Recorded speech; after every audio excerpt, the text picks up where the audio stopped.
Let's turn to Ecclesiastes chapter 9. We're nearly there.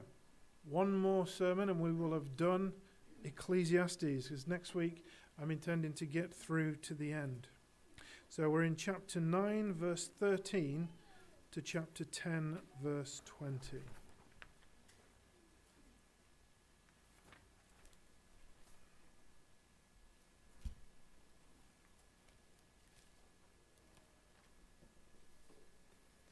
Ecclesiastes, after Psalms, before the prophets.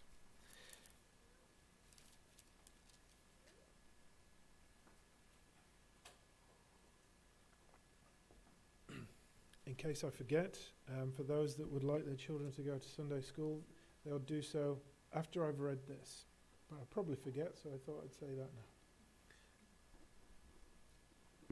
So from chapter 9, verse 13 to 10, verse 20. I also saw under the sun this example of wisdom that greatly impressed me. There was once a small city with only a few people in it, and a powerful king came against it, surrounded it, and built huge siege works against it. Now there lived in that city a man poor but wise, and he saved the city by his wisdom. But nobody remembered that poor man. So I said, wisdom is better than strength. But a poor man's wisdom is despised, and his words are no longer heeded. The quiet words of the wise are more to be heeded than the shouts of a ruler of fools. Wisdom is better than weapons of war, but one sinner destroys much good.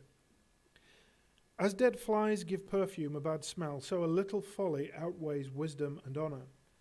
The heart of the wise inclines to the right, but the heart of the fool to the left. Even as fools walk along the road, they lack sense and show everyone how stupid they are. If a ruler's anger rises against you, do not leave your post. Calmness can lay great offenses to rest. There is an evil I have seen under the sun, the sort of error that arises from a ruler. Fools are put in many high positions, while the rich occupy the low ones. I've seen slaves on horseback, while princes go on foot like slaves.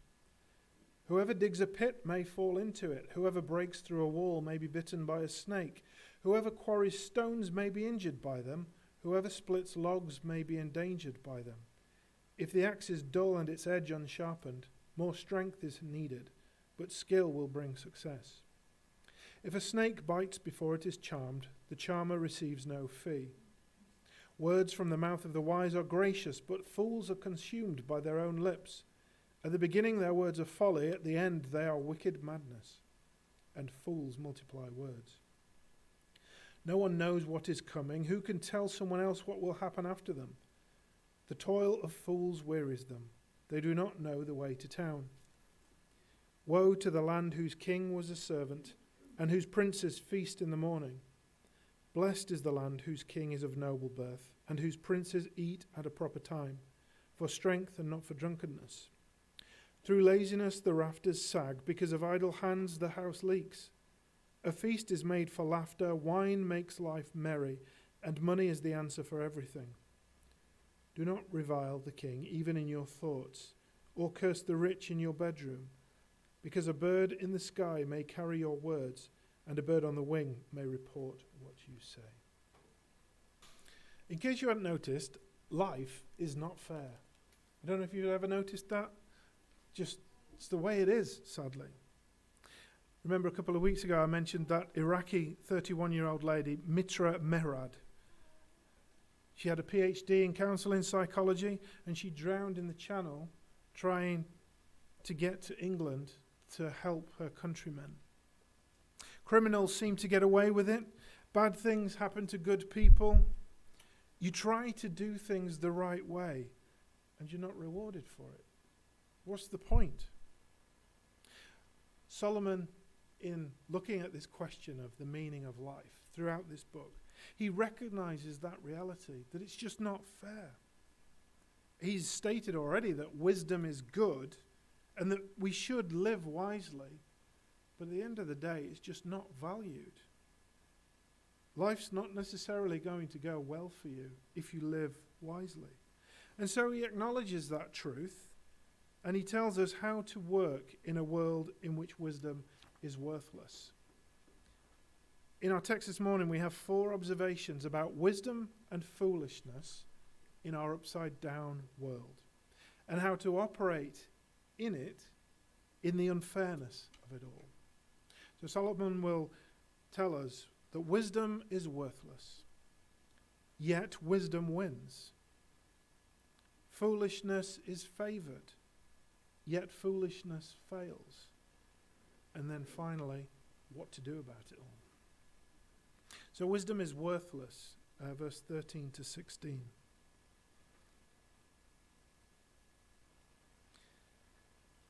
I also saw under the sun this example of wisdom that greatly impressed me. There was once a small city with only a few people in it, and a powerful king came against it, surrounded it, and built huge siege works against it. Now there lived in that city a man poor but wise, and he saved the city by his wisdom. But nobody remembered that poor man. So I said, wisdom is better than strength, but the poor man's wisdom is despised, and his words are no longer heeded. So he presents us with this picture and then a hypothesis, or an example and an explanation. The picture is this city being attacked and a wise man within it who comes up with ideas to save it from the siege works of this mighty king. A small city, not many people in it.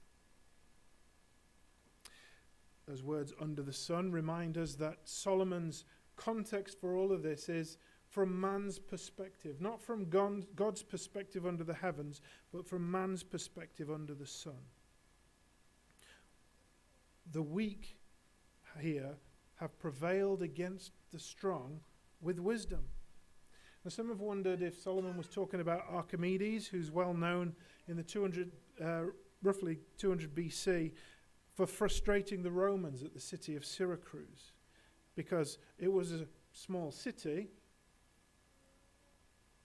and the might of the Romans was massive, yet through his smartness with various siege engines, he managed to hold them off for quite some time until they got into the city and assassinated him. But 200 BC is after Solomon's reign, so it's evidently not about Archimedes. But the story of Archimedes does help to illustrate the story, the truth, if you like, that Solomon is presenting. Perhaps another example that Solomon might be referring to is 2 Samuel 20 in verses 14 to 22. Here a wise woman turns away Joab's siege of Abel Beth Makkah to get Sheba, son of Bichri, because he had rebelled against David. And so Joab, as his right-hand man, his general, went to get this rebel. And he starts besieging the city. Wise woman comes on and says, hang on a minute, this is a good city. We're a well-known city, a wise city. Why are you doing this? And Joab says, because we're going to get this rebel. And so she arranges for him to be chucked out of the city, basically, and job done. A wise woman, as she's referred to. No name given, but just a wise woman. These are examples of wisdom winning over strength. Yet Solomon says it's worthless because nobody knows you at the end of the day. You don't get rewarded for it. And that's his hypothesis at the end of verse 15 and 16. Nobody remembered that poor man. So I said, wisdom is better than strength, but the poor man's wisdom is despised, and his words are no longer heeded. Wisdom wins, but what's the reward? Now everybody wants that wisdom in a crisis, but once it's over, it's foolish business as usual. Don't know if you've been in a situation like that. Perhaps you're that wise one. And nobody really wants to know from you, usually. But then when there's a crisis, all of a sudden everybody wants to know your opinion. How do we fix this? But once the crisis is gone, nobody's interested. Back to the normal, foolish business as usual. There's no reward for the wise. Nobody wants to know. Yet wisdom does win, as Solomon explains in verses 17 to chapter 10, verse 4. The quiet words of the wise are more to be heeded than the shouts of a ruler of fools. Wisdom is better than weapons of war, but one sinner destroys much good. As dead flies give perfume a bad smell, so a little folly outweighs wisdom and honor. The heart of the wise inclines to the right, but the heart of the fool to the left. Even as fools walk along the road, they lack sense, and show everyone how stupid they are. If a ruler's anger rises against you, do not leave your post. Calmness can lay great offenses to rest. In these verses, Solomon's telling us that wisdom is better, but it has its weakness. But wisdom knows where to go and when to go, you might say. So verse 17 and 18 of chapter 9. The quiet words of the wise are more to be heeded than the shouts of a ruler of fools. Wisdom is better than weapons of war. Wisdom is better than weapons of war. Wisdom is better. He's already explained this time and again through the book. That wisdom is better. At least you know where you're going. At least you're dealing with things in front of you and you have a plan. It can avoid much trouble being wise. He says the volume of what you're saying doesn't matter. The words of the wise are better than the shouts of a ruler of fools. Better, better, better. Wisdom is better, but wisdom has its weakness. One sinner destroys much good. As dead flies give perfume a bad smell, so a little folly outweighs wisdom and honor. Wisdom can achieve much, but the smallest of sin can ruin it. You can spend hours working on a painting or a picture or writing a paper, and especially if you've got kids around, a careless spillage can ruin it. You've probably all seen something like that happen.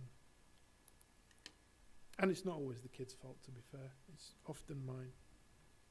In church, we can achieve much. We can reach many people, have a massive impact. But one divisive person can bring it all crashing down and undo that work and spoil our reputation. Pastors especially. A pastor can do a lot of great work for the gospel, but then have an affair, and the reputation of the church and the gospel is just tarnished. The treasurer can embezzle funds, and that can cause trouble for us too. So the picture that Solomon presents here, dead fly giving perfumes a bad smell, it's a relatively small mistake to make, allowing a dead fly into this beautiful ointment, this perfume. But that little thing causes all of the smell to go the wrong way. This is incidentally where we get that phrase, a fly in the ointment, from. That, everything was great, but there was this one little problem. The fly in the ointment that turns it from a great experience to a bad experience. One small thing can spoil the lot. So wisdom is good, wisdom is better, but wisdom has its weakness, and that's that a small sin could derail it all. Wisdom starts in the heart. That's what Solomon goes on to say next in verses 2 and 3. Verse 2, the heart of the wise inclines to the right, but the heart of the fool to the left. Even as fools walk along the road, they lack sense and show everyone how stupid they are. This reminds me of Forrest Gump. Stupid is as stupid does. If you're stupid on the inside, it's going to come out. That's just the way it is. Having the right heart dictates your actions, but so too does having the wrong heart dictate your actions. Some people seem to be in those same silly situations time after time, or go from one crisis to the next. Sometimes, no matter how wise we are, bad things can happen, but to others, that does happen, we are generally inclined in a direction, and it comes from within us into our actions. But it is true that sometimes, no matter how wise we are, bad things can happen. But for some people, you can see how there is that pattern of continued foolish choices. Someone who continually makes the bad choice about which boyfriend or girlfriend they're with. Or spending habits, continuing to make bad choices with money. Risks that are taken. Sometimes the fool just continues in that pattern. They can't help it. It's the heart that is the problem. And this, we could easily skip over this, but I think it is so important. It's a real important message for us that addressing outward behavior will not fix the problem. To act wisely, to live wisely, you need a wise heart. And just telling someone to stop and do something different just deals with the symptoms. It doesn't deal with the heart. We've got to get at the heart. And where does a wise heart come from? We've said it before. The fear of the Lord is the beginning of wisdom. To be wise, people need God. They need to fear him.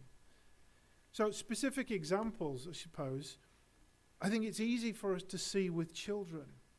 Just saying stop it doesn't help. I mean, it might help stop them causing some particular problem, absolutely. If a child's going to put their hand in the fire, stop it, and grabbing them is the right thing to do. But they still have the foolish heart and will still continue to do those things. So just saying stop it, or just using a distraction strategy, taking them a different direction to draw their attention to something else, it doesn't deal with the heart issue. They still have a foolish heart. That's easy to see in children, but it applies to all of us as adults too. Our outward behavior is because of our inward heart's disposition, and we need to look at what is going on in our hearts instead of just changing our outward behavior. What does God have to say about these things? Well, if you're angry with your sister, for example, it's not just stopping being angry that will help. We need to look at the heart issue and what God says about anger. In Matthew 5, verses 21 to 22, God says that an outward anger is actually murder in the heart. So we need to get at what's the motive there. What is it in our heart that is crying murder towards our brother or sister, that is coming out in anger? Or if we're fighting with a friend, James 4, verses 1 and 2. Let's actually read that. James 4, verses 1 and 2.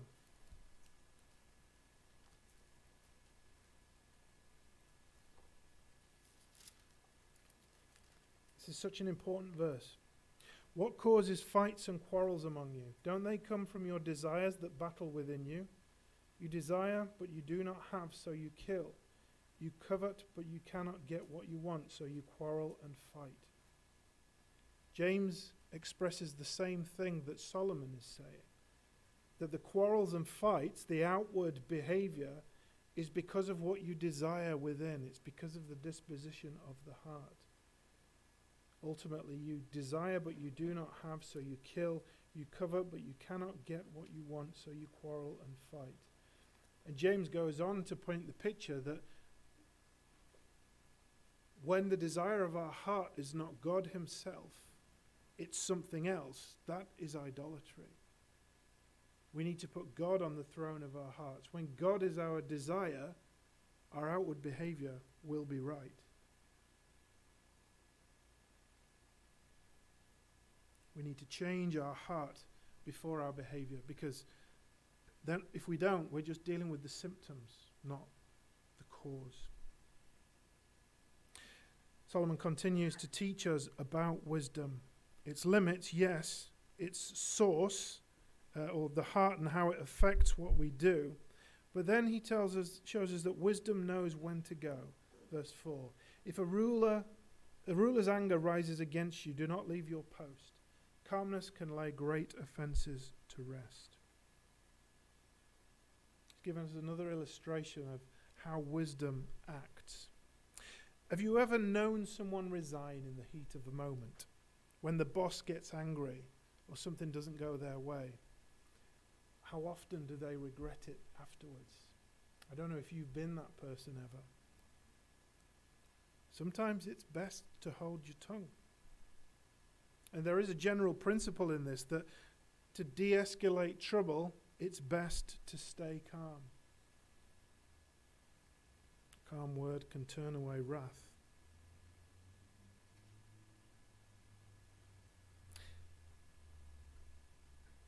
So for those who are in charge of you, even if you've done something wrong, if they're losing it with you, the best thing to be, stay calm, remain respectful.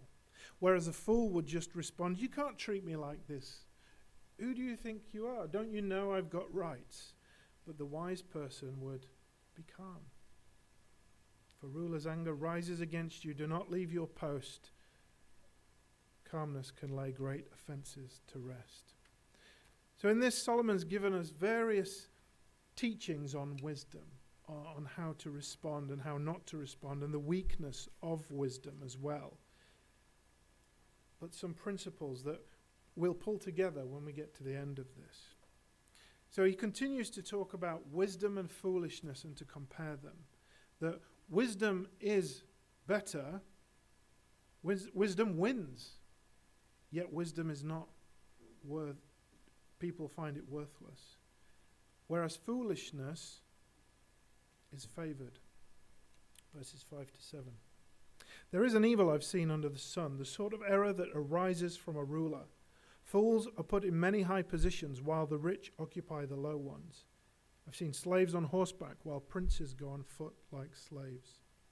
Despite the superiority of wisdom, there is unfairness. This is just life after the fall, and Solomon's reiterated that to us several times. Fools get elevated.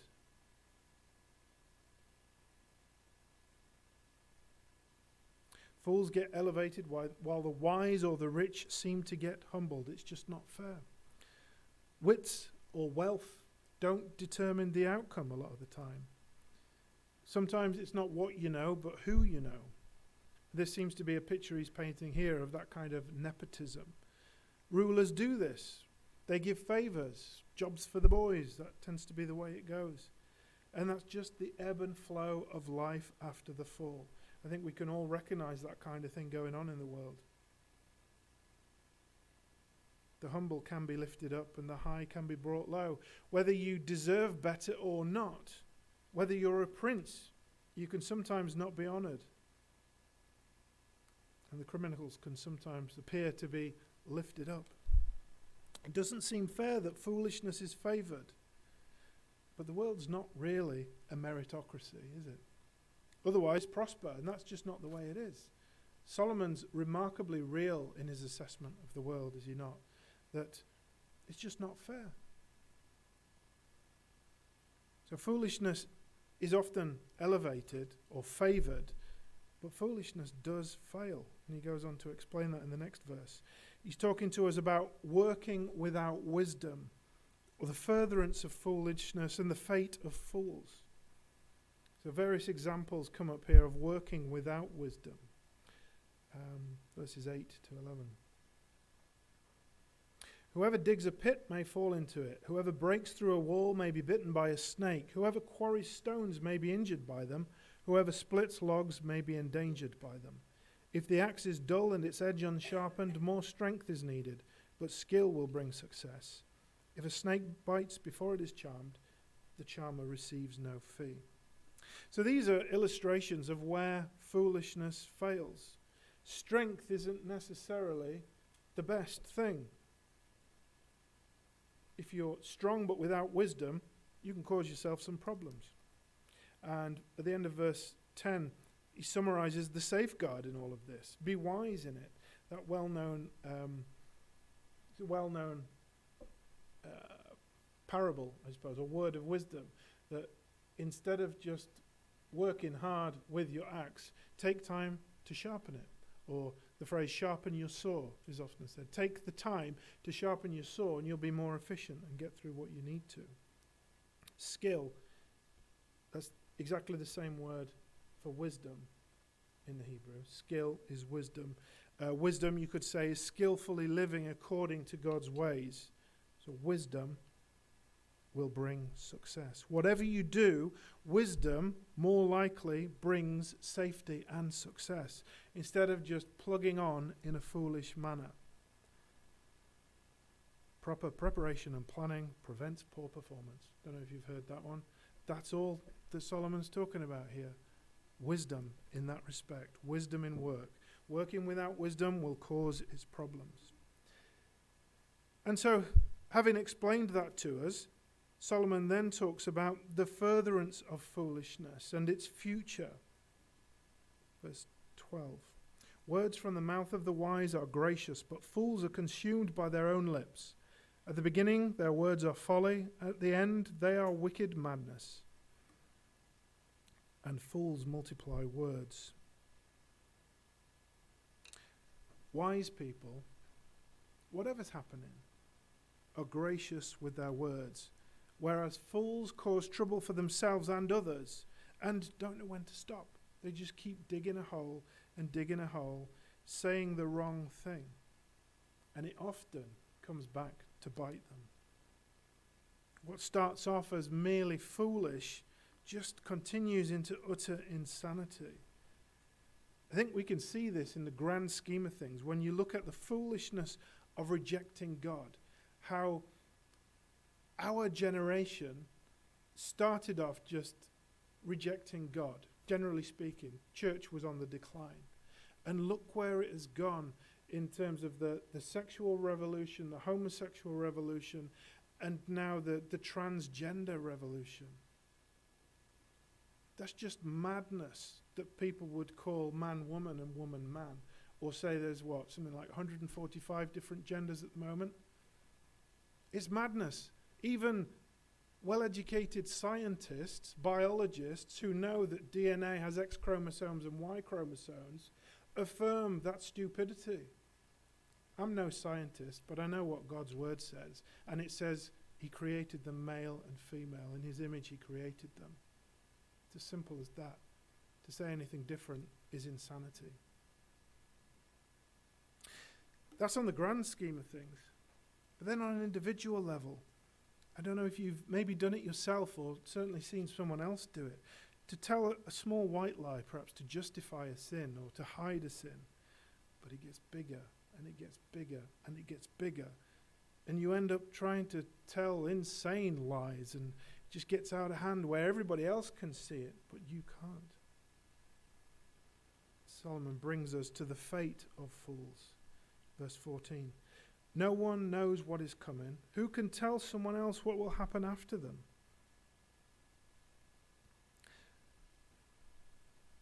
I think this is about speculation.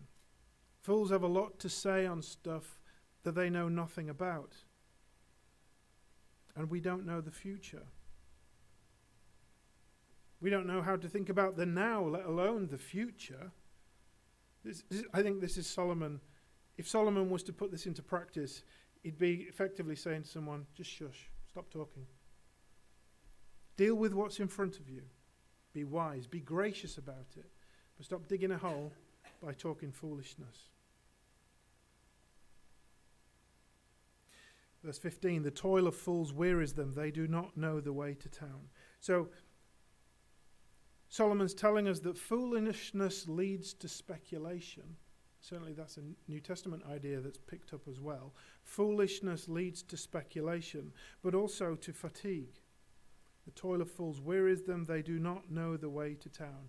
This is a bit of an idiom or a phrase. Effectively, they don't know whether they're coming or going. That might be what we say today. They're worn out with worry. Working without wisdom will lead you to just wear yourself out. Fools can't even do the simple things of going to town. So the picture he's presented certainly makes wisdom look more attractive than all this craziness. But when wisdom is just not valued, how should we respond? What do we do about the fact that wisdom is just not valued? It's worthless. Even though it does win, that foolishness is favored, yet foolishness fails. What do we do about it? So we're going to go back into the text a little to draw out some things that Solomon's already said, and then we'll move into these final verses. effectively we have 1, 2, 3, 4, 5, 6, 7 things that Solomon effectively says we should do in light of that. And the apparent worthlessness of wisdom and the favorableness of foolishness, even though wisdom is better. First, verse 4, don't resign. Stick it out. Now, of course, sometimes it is right to resign. If you're in a situation that is not honouring God, the most honourable thing is to resign. But that general principle of verse 4, if a ruler's anger rises against you, do not leave your post. Calmness can lay great offences to rest. In a work situation, I think Solomon is telling us, don't just resign. Don't resign out of foolishness. Stay calm. Be gracious with your words. See what happens. And some of these fit together as well. It's not always a work situation, but the principle is there. Wherever you find yourself, don't just run away from it. God may have put you in a place for a time such as this, like Esther. Just be wise and gracious in your words. Second, sharpen your saw. Well-known adage. Those verses 8 to 11 about the problems that might happen of just working away or working foolishly. Sharpen your saw. Get better. Take the time out to sharpen your saw. Then you'll need less effort for what you're doing. Skill or wisdom will bring success. That's the key to all of that. Apply wisdom to what you're doing. Third, speak graciously. This is moving forward now into these new texts. Verse 16 to 17. Verse 12, that is, speak graciously. Words from the mouth of the wise are gracious, but fools are consumed by their own lips. Speak graciously, whatever you do. Because your own folly, your own foolish things that you say can cause trouble for you. Verses 16 and 17. Leave it with God. Woe to the land whose king was a servant and whose princes feast in the morning. Blessed is the land whose king is of noble birth and whose princes eat at a proper time, for strength and not for drunkenness.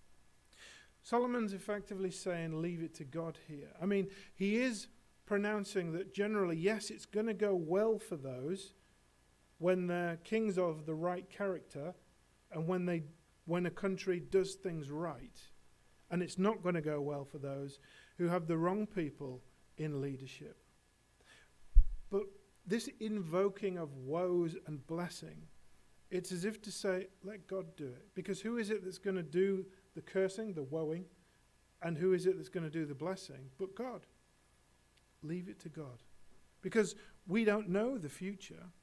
God will bless and curse accordingly. Generally, it's better that the right people are in power and it will go well for them. But God's providence may look different. Remember, in the Old Testament, Cyrus was the enemy of God.